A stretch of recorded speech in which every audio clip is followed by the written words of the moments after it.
if we could relabel so many of the things in recruitment, one of the things that I would change is to change calling it from being sales to calling it coaching.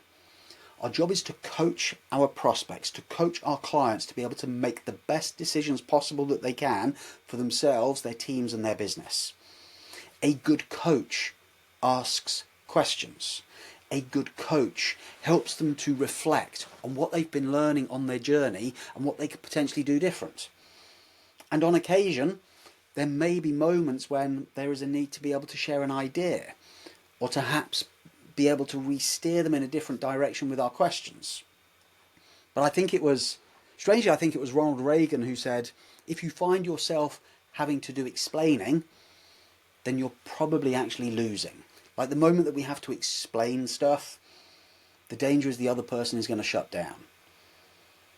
So to help us to be on the best of our game, to help us to be of maximum service to the clients that we want to work with, it's the quality of questions that we ask. And remember people, those questions need to revolve around their perceptions as to what the problem is, but for us to have fluency to recognise it's probably a symptom. And every time we hear something that they think is a problem that we can see as a symptom, the simple follow-up question of, what do you feel is root cause of that? Or how do you think that happens? Or what do you think the main driver for that is?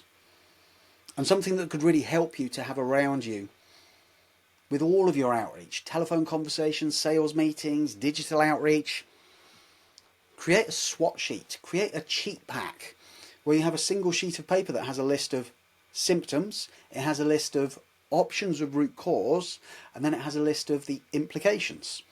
So that as you are engaged in conversations, as you are crafting your outreach, you're being as agile as possible to show the level of empathy that's required for them to believe that you actually get what it's like to be them. And what shows them you know what you're doing is the quality of your questions. What helps them to believe that you have a shared agenda to help them is your understanding of those symptoms and those implications and your willingness to help them to be able to identify that true root cause.